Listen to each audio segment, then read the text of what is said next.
¿Me escuchan bien? Sí, está muy bien, sí. Gracias. Y parece que hay algún problema con la cámara. Me veo yo bastante borroso. No, sí se le ve bien. Bien. Estoy yo uniéndome a esta clase desde la ciudad de Madrid. Aquí son las 2 de la madrugada y he tenido que salir al balcón de mi apartamento para poder conversar con ustedes porque mis hijos están, como se imaginarán, durmiendo para ir a clases en la mañana siguiente. Yo igual quiero aprovechar como este escenario en el que me encuentro en una noche fresca en la ciudad de Madrid después de hace un mes haber sufrido 3 olas de calor con más de 40 grados y algunos impactos en la salud de las personas en lo que hasta ahora es el verano más cálido desde que existen registros, el mes de agosto y hasta ahora el mes de septiembre más cálido como consecuencia del cambio climático. Y quiero aprovechar para saludarles a ustedes, queridas y queridos estudiantes, y comentarles van a trabajar durante las próximas semanas, que es el de la normativa nacional e internacional sobre el cambio climático. Yo sé que muchos y muchas de ustedes, al estar interesados en el ámbito agrícola, sobre todo, se pueden preguntar por qué es importante entender sobre este tipo de normativas, de leyes, de reglamentos, de políticas, si el enfoque no es precisamente el cambio climático, sino los temas ah, agrícolas y el hecho de haber ingresado en esta escuela de cambio climático ya me da una primera respuesta sobre cómo ustedes son personas que se interesan no solamente en su tema más específico, sino en relación a una problemática mundial, global, que afecta a todo el planeta, por supuesto, pero en especial a nuestro país.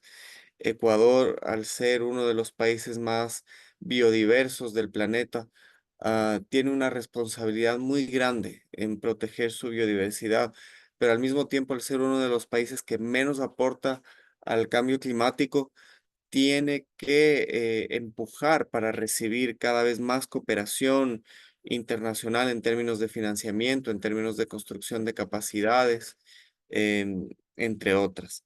Entonces, yo creo que el hecho de que ustedes busquen entender a través de los ejercicios y las lecturas que van a realizar las normativas en relación al cambio climático, más que nunca va a ser vital para su futuro como profesionales y también para el futuro de nuestro planeta. Ustedes saben, en primer lugar, quiero compartir con ustedes el hecho de que el cambio climático no es una amenaza abstracta, es algo que ya estamos viviendo de forma concreta, como les comento.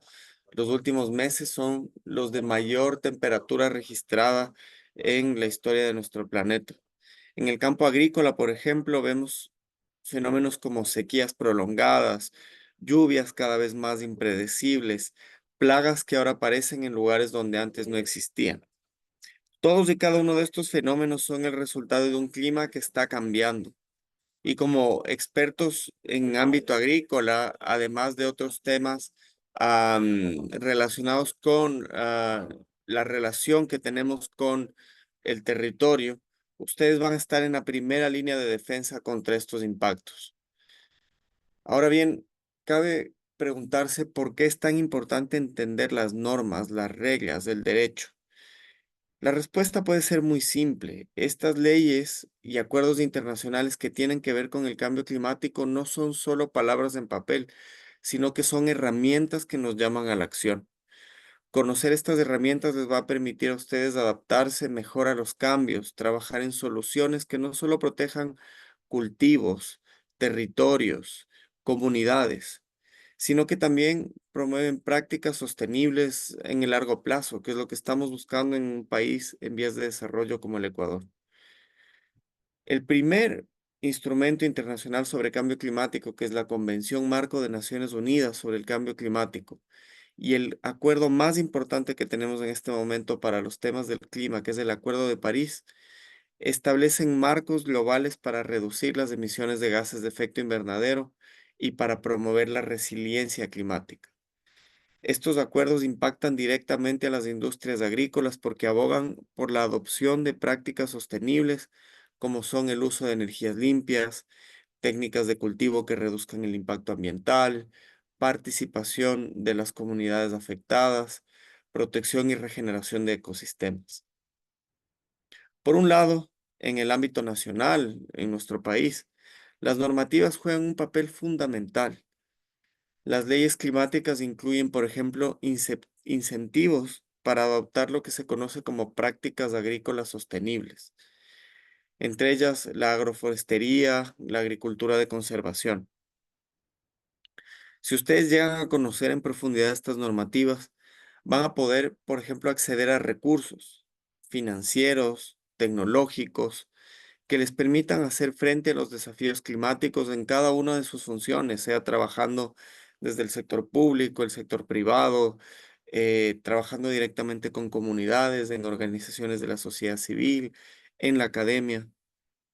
Pero al mismo tiempo vamos a lograr un objetivo que se ha planteado el Ecuador dentro de sus políticas climáticas, que es el de mejorar la productividad de las tierras. Y finalmente, haciendo todo esto, vamos a contribuir a los compromisos globales de reducción de emisiones. El tema del cambio climático es muy interesante porque la acción local es lo que nos va a permitir cumplir con objetivos globales, pero al mismo tiempo son las normas globales las que impulsan a que países como el Ecuador también tomen práctica en la acción global. Muchas veces hemos dicho desde nuestro país que al ser tan marginal la aportación que hacemos al cambio climático con apenas un 0,7% de emisiones de gases de efecto invernadero a nivel global, no tenemos que hacer nada y eso nos exime de responsabilidades, lo cual es completamente falso. Si todos los países no cumplen con su parte y Ecuador, como les decía al inicio, con la responsabilidad tan grande que tiene para proteger páramos, para proteger Amazonía, para proteger las Islas Galápagos, no vamos a lograr los objetivos que tenemos que lograr como humanidad. Y claro, en el tema de regulaciones muchas veces pensamos que siempre cuando no se cumple una regulación hay una multa que evitar o una sanción que no recibir. Pero en el caso del cambio climático, aprender sobre normas climáticas es también entender cómo podemos ser parte de la solución. La agricultura, aunque es responsable, ustedes saben, el sector de cambio de uso del suelo es responsable de una parte considerable de las emisiones globales de gases de efecto invernadero, sobre todo cuando se maneja a través de monocultivos o de ganadería intensiva. También tiene el potencial para ser una de las soluciones más poderosas. Prácticas como la agricultura regenerativa o el manejo sostenible del suelo o la rotación de cultivos no solo mejoran la productividad, sino que también tienen esta capacidad de secuestrar carbono, que es uno de los gases de efecto invernadero, o de no emitir metano, que es un gas de efecto invernadero aún mucho más potente que el carbono, y pueden restaurar ecosistemas dañados. Quiero recordarles algo muy importante.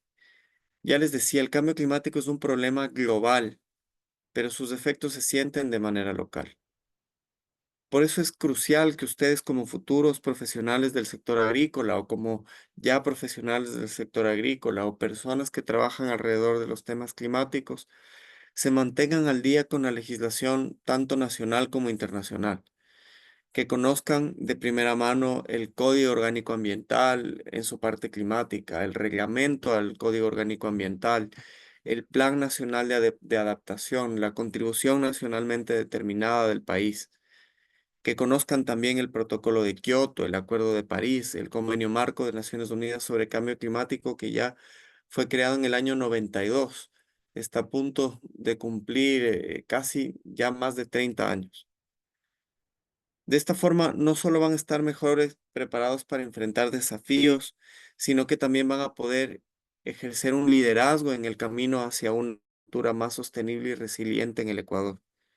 Por eso es que este esfuerzo que ustedes hacen de realizar estas lecturas, de realizar los ejercicios, no solamente les va a beneficiar en lo personal, sino que va a ser un beneficio para nuestro país y también para nuestro planeta.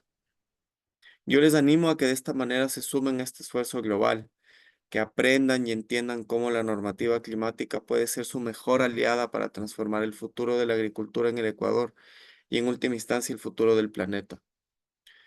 Cuando yo estaba en la universidad siempre me comentaban, el conocimiento es poder, y en este caso es el poder de preservar la tierra que nos alimenta.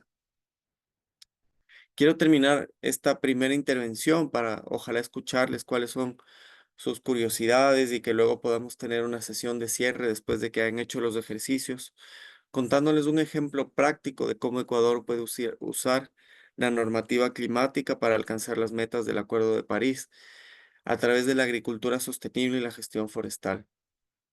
Como les decía antes, Ecuador es un país altamente biodiverso, enfrenta diversos desafíos muy significativos por el cambio climático, incluyendo la degradación de suelos agrícolas y la deforestación. Sin embargo, también tenemos un gran potencial para capturar carbono y reducir emisiones a través de prácticas agrícolas mejoradas y la conservación de ecosistemas tan importantes como los páramos, la Amazonía, entre otros.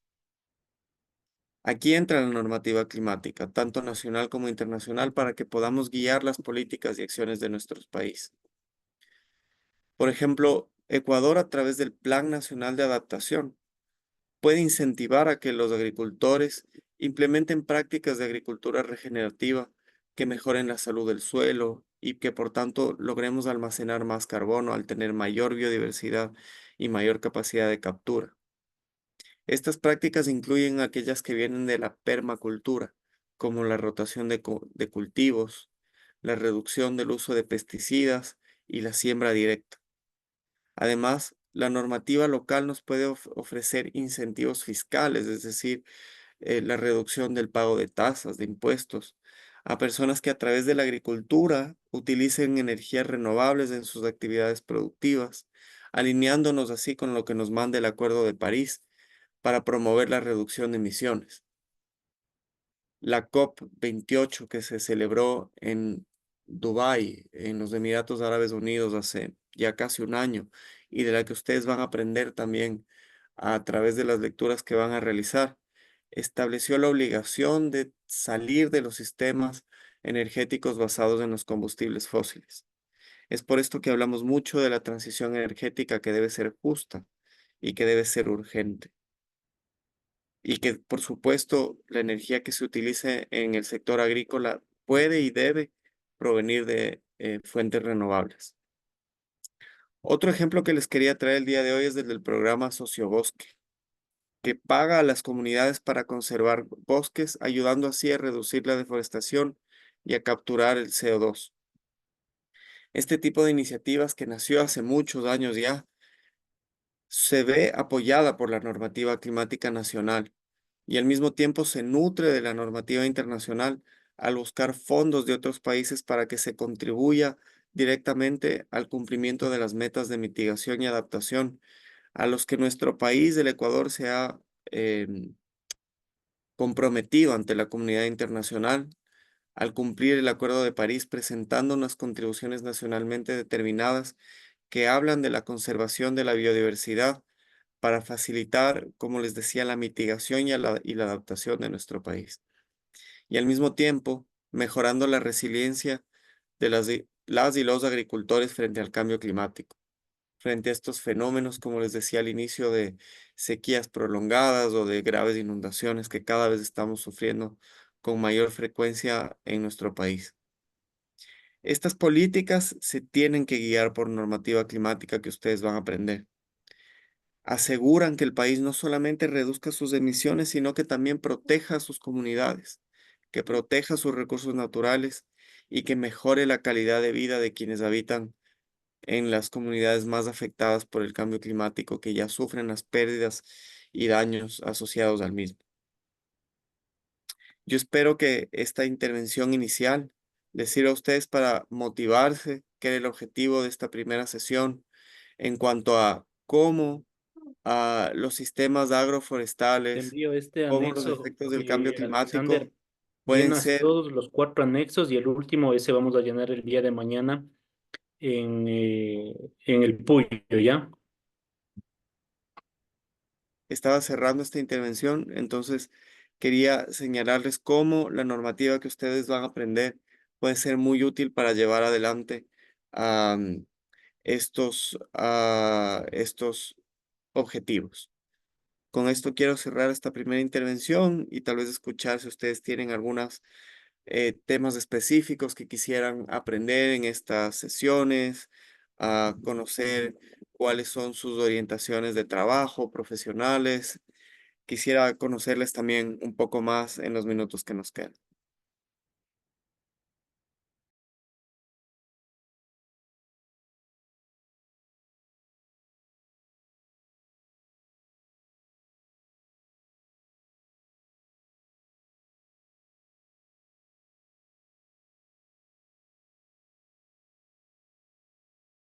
Ustedes se pueden sentir en la libertad de abrir sus micrófonos y realizar alguna intervención, alguna pregunta, a cualquier tema que quieran profundizar, señalarlo para que una vez que ustedes hayan revisado las lecturas en la última sesión podamos tener un intercambio sobre las temáticas que les parezcan más importantes o más interesantes.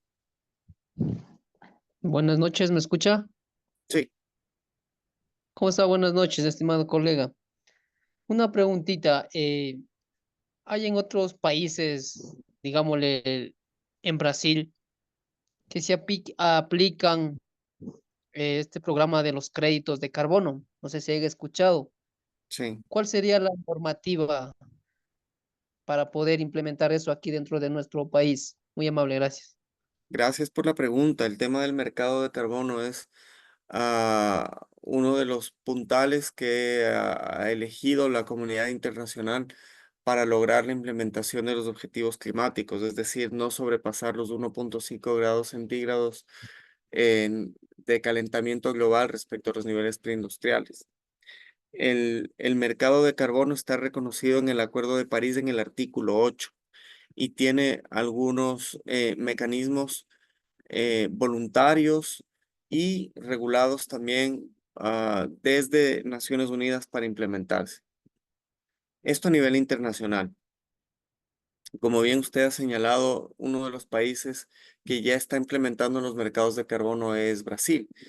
El mecanismo es muy sencillo. Una empresa o un país que se ve en dificultades para reducir sus emisiones compra unos créditos, es decir, la posibilidad de seguir emitiendo, financiando proyectos de conservación de sumideros de carbono, por ejemplo, bosques, en otro país que por lo general es un país en desarrollo, en este caso Brasil o puede ser Ecuador, que se compromete a mantener bosques y no talarlos y así generar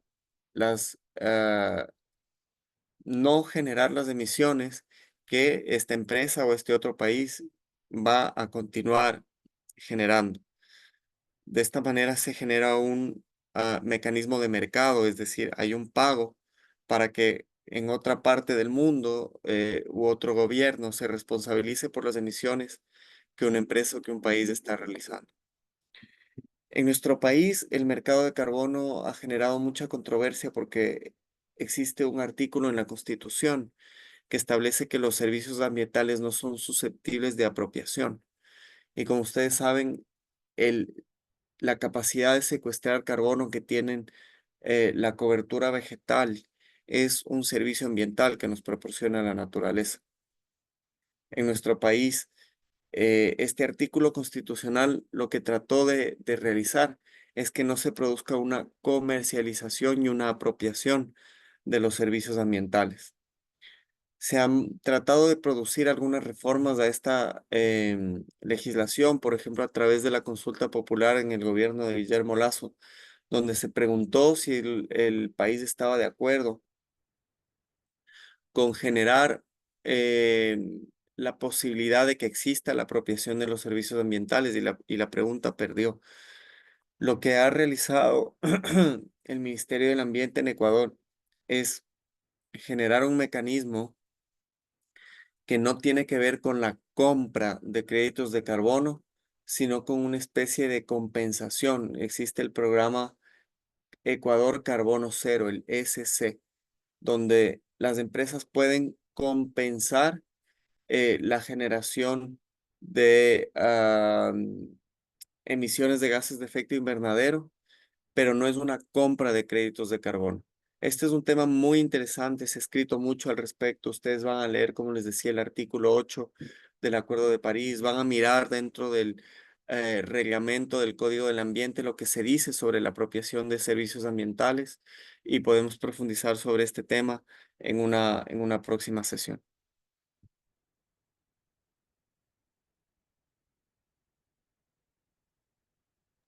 Buenas noches. Sí, Edison, buenas noches. Buenas noches. Yo tengo una pequeña pregunta. Está muy bien que se implementen nuevas cosas, pero mi pregunta principal es aquí en el país, ¿quiénes realmente son los encargados de que se cumpla todo esto? Entiendo que Contraloría revisa un poco más, pero los pequeños GATS cantonales y parroquiales en realidad no tienen los mecanismos necesarios para poder hacer cumplir todas estas normativas y todas estas leyes. ¿De qué vale que se implementen nuevas cosas si unos las cumplirán y otros no? Es por eso que nunca estamos dentro de los rangos de las medidas para el cambio climático. ¿Alguna idea que tenga usted eh, en su conocimiento, a lo mejor? Gracias, Edison. Muy buena pregunta. En el Ecuador, el ente rector de la política ambiental es del Ministerio de Ambiente, Agua y Transición Ecológica.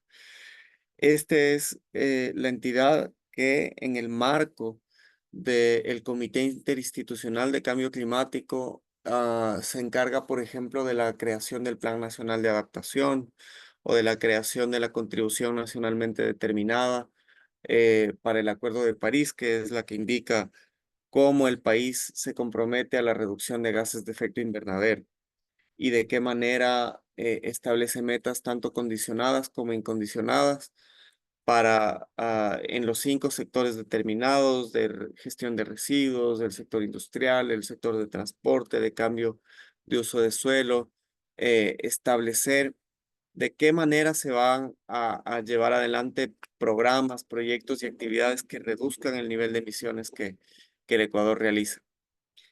¿Cuál es la entidad encargada de controlar que esto suceda? Son principalmente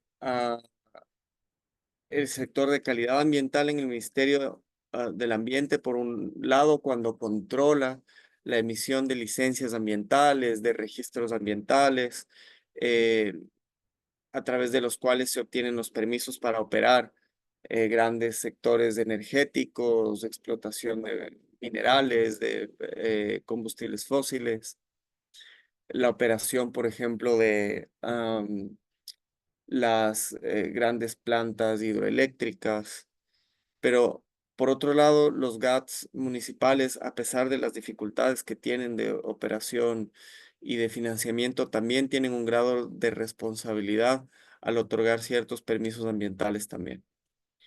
Por otro lado, la ciudadanía tiene un rol vital. Existe la posibilidad de hacer una vigilancia al cumplimiento o no de el rol que tienen las autoridades y establecer, por ejemplo, litigios. Un fenómeno muy interesante que está sucediendo últimamente es el del litigio climático, donde se utilizan las obligaciones que ustedes van a aprender de la normativa del Acuerdo de París o de la legislación nacional en materia de cambio climático para ir ante los jueces y reclamar cuando esas obligaciones no se están cumpliendo. En nuestro país a través de la acción de protección, antes conocida como amparo constitucional. Esas son al menos dos de las vías que se tiene para buscar la exigibilidad del cumplimiento de las normas ambientales a nivel nacional. Ahora, ¿qué pasa a nivel internacional? Y ahí el tema de la justicia climática también es muy importante. Quienes más emiten, que son los países desarrollados y ahora también los países que están generando más emisiones como China, India, aparte de, por supuesto, Estados Unidos, la Unión Europea, Japón, son quienes más deben aportar en reducción de emisiones. Y nos encontramos entonces ante la posibilidad de que la sociedad civil a nivel global también haga una vigilancia que sucede en los espacios de negociación climática, en las COP, cuando se demanda que los países que más emiten sean los que más acción climática generen y sean más ambiciosos en la transición energética. esta es otra manera de exigir la justicia climática. Es una muy buena pregunta, Edison. Muchas gracias.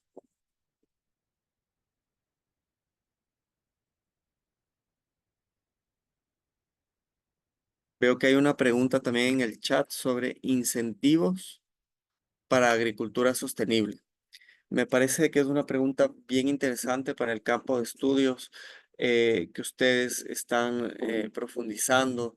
El programa Pro Amazonía, por ejemplo, liderado por el Programa de Naciones Unidas para el Desarrollo en conjunto con el Ministerio del Ambiente, ha establecido algunos incentivos muy interesantes para la producción local, para la agricultura sostenible, para la ganadería no intensiva, para la rotación de cultivos. Estos ustedes lo van a poder revisar en el reglamento del Código Orgánico Ambiental, en la parte relacionada justamente a incentivos para agricultura sostenible. El reglamento del COA también incluye esta información y les invito a analizar también el programa Pro Amazonía para obtener información al respecto.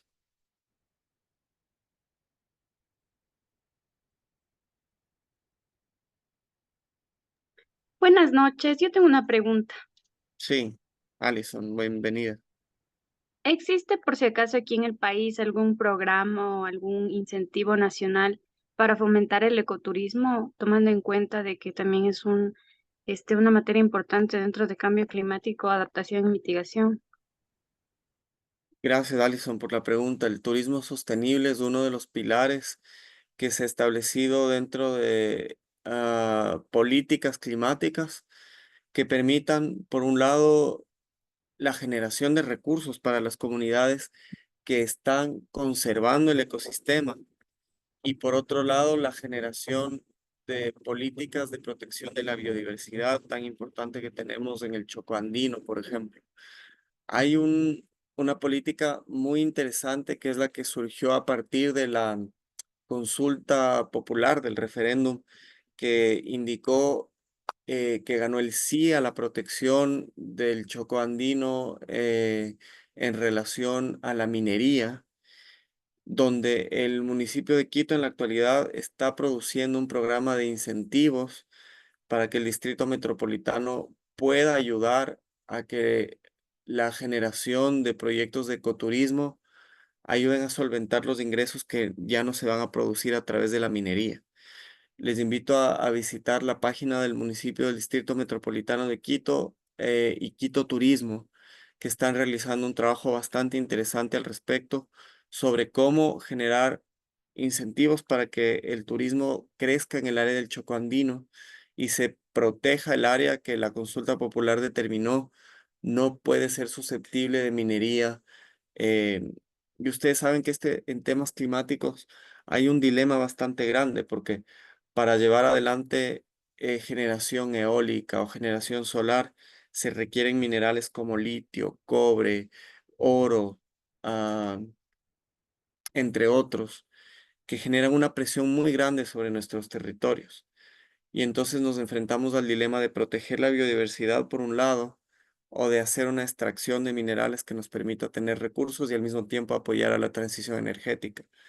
Es un tema que les invito a analizar también, el tema de los minerales críticos. La Organización de las Naciones Unidas ha establecido un panel eh, mandado por el secretario general de la ONU donde se está discutiendo cuál es la manera más justa para que nuestros países se puedan beneficiar de la minería, pero al mismo tiempo no caigamos nuevamente en la trampa del extractivismo y no afectemos a la biodiversidad o a los derechos de las comunidades.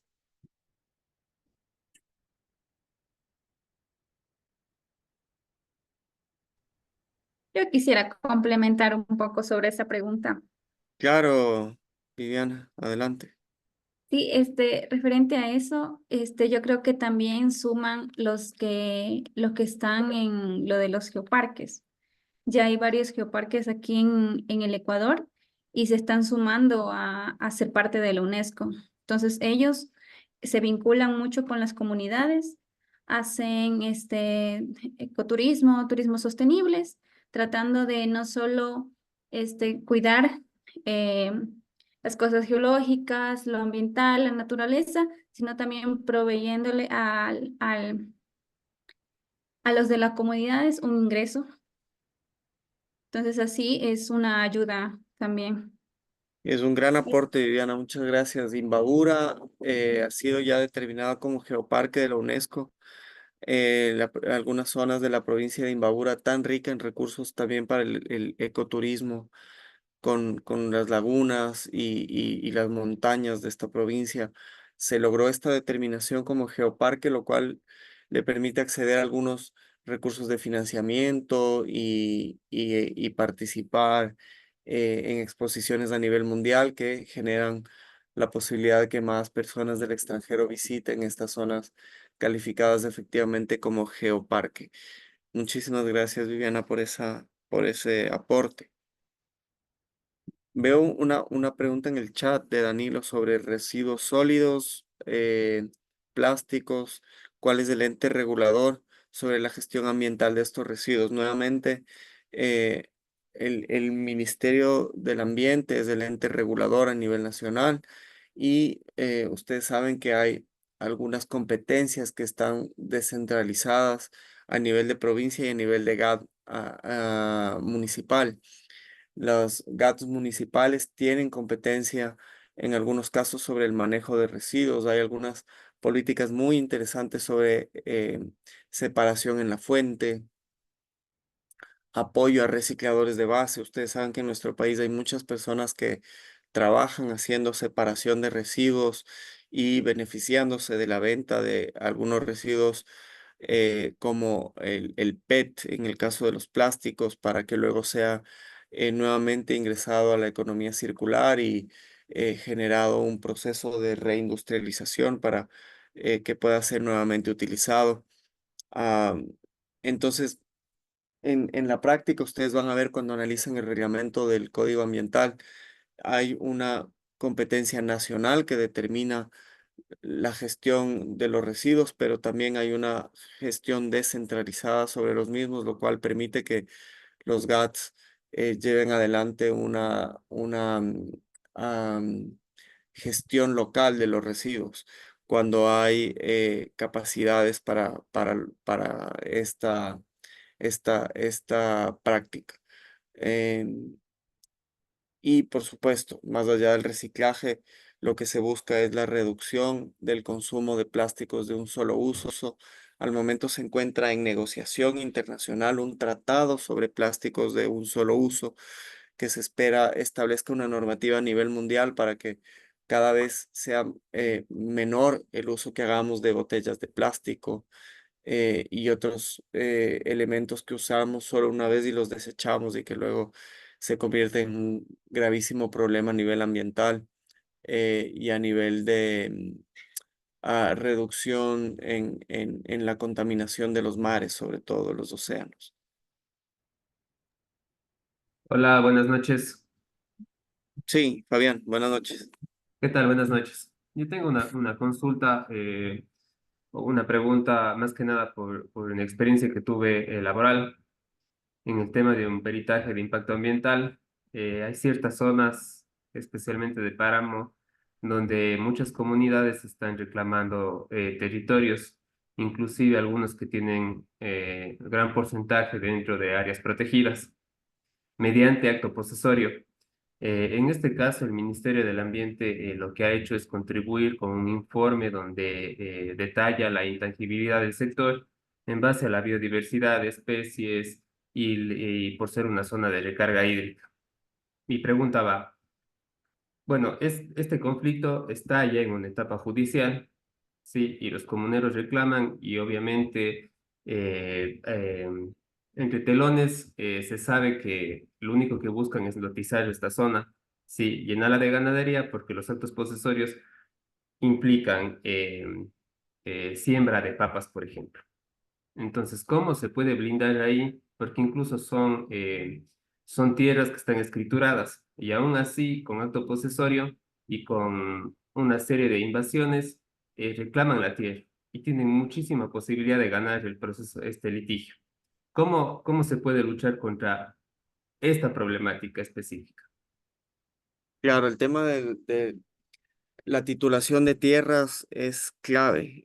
Fabián, yo te agradezco por esa pregunta, porque uno protege lo que mejor conoce, ¿no? Y el asunto de la titulación de tierras y el hecho de que existe una seguridad jurídica sobre quién es el legítimo propietario de una tierra, sea una tierra ancestral, comunitaria, privada, una reserva privada, un área protegida, eh, es lo que nos debe guiar para entender cuál es el régimen que se aplica. No es lo mismo un régimen de áreas protegidas frente a una área de conservación privada, una reserva de la biosfera, a un parque nacional, y de acuerdo a cuál es el régimen existente, vamos a poder saber cuál es el derecho que se aplica, cuál es la jurisdicción a la que tenemos que acudir y cómo pueden funcionar un caso como el que usted nos menciona ante un tribunal o ante un juez.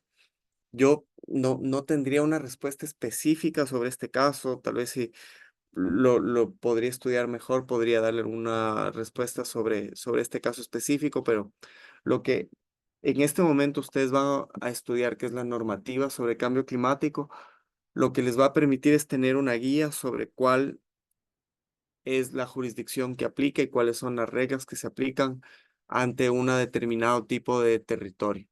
Y ahí la clasificación es la que mencionaba: un área protegida, un parque nacional, un área de conservación privada, un, un territorio ancestral o comunitario y, por supuesto, ya las tierras de propiedad privada, ¿no? Vamos a ir ya empezando a cerrar con dos preguntas que aparecen en el chat. Una sobre el hecho de que nuestro país es principalmente extractivista y el Acuerdo de París de alguna manera frene ese extractivismo y el desarrollo del país. Como les decía, el acuerdo a nivel internacional es la necesidad de la salida de los combustibles fósiles. El hecho de existir energías renovables que cada vez están siendo más baratas, como la eólica, la solar, la misma proveniente del hidrógeno, va a hacer que el precio del petróleo sea cada vez menor y que nuestro país se vaya a beneficiar cada vez menos de la explotación petrolera. Al mismo tiempo, sabemos que el petróleo es un recurso finito que va a terminar su explotación en los próximos 10 años en nuestro país. ¿Esto qué significa? Que para el Ecuador es importantísimo la diversificación de la economía.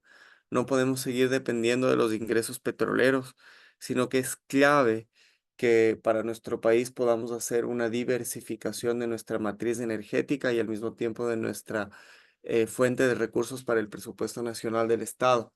Así que mientras más rápido podamos salir del extractivismo, y en este sentido la consulta del Yasuní nos da una oportunidad muy importante para buscar cooperación internacional, financiamiento para implementar de una manera adecuada la salida de la explotación de este campo petrolero, el ITT. ah, Va a resultar clave, como les decía en este momento, que el país aproveche esta oportunidad para empezar a salir del extractivismo petrolero de una manera ordenada, progresiva. No podemos cerrar de la noche a la mañana toda la explotación petrolera del país de ninguna manera, pero es fundamental que cumplamos lo que dice el Acuerdo de París y que al mismo tiempo hagamos esta contribución para la protección de la biodiversidad en el Ecuador.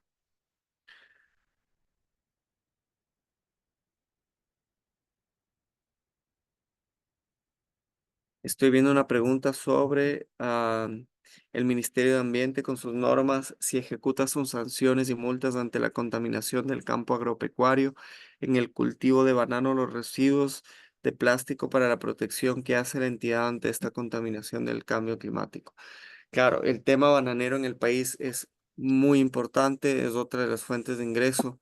em, y por ejemplo, ahí se han empezado a producir prácticas para que el plástico que se usa en el sector bananero deje de ser de un solo uso, sino que se pueda reciclar. Sabemos que es un material importante para la maduración de la producción de la fruta y el envío hacia los destinos de exportación. El Ecuador el principal exportador de banano a nivel mundial. Entonces, tenemos que no detener la producción, sino lograr que las prácticas sean cada vez más sostenibles. Y como menciona una de las personas del participantes de la sesión, la normativa debe ser severa para quienes no lo incumplan para poder mitigar el impacto que tenemos frente al cambio climático. Y al mismo tiempo cumplir con la normativa que ustedes van a aprender en las próximas sesiones. Yo con esto quiero empezar a cerrar la sesión del día de hoy. Agradecerles por haberse conectado, por haber participado. Para mí ha sido muy interesante saber cuáles son los temas que más les llaman la atención y espero que para ustedes haya sido interesante también esta primera sesión que lo que busca es motivarles para que lleven adelante sus actividades en el curso, que lleven adelante las lecturas y todos los ejercicios que tienen que realizar y volvernos a encontrar en la última sesión para hacer un nuevo intercambio de preguntas y profundizar en los temas que más interesantes les hayan parecido. Andrea, muchísimas gracias por haber facilitado la conexión y con esto yo voy a ir cerrando ya la sesión del día de hoy. Muy amables, muchísimas gracias. Listo, le agradecemos mucho, Javier, y le esperamos en la siguiente clase. Muy buenas noches a Gracias. todos. Buenas noches.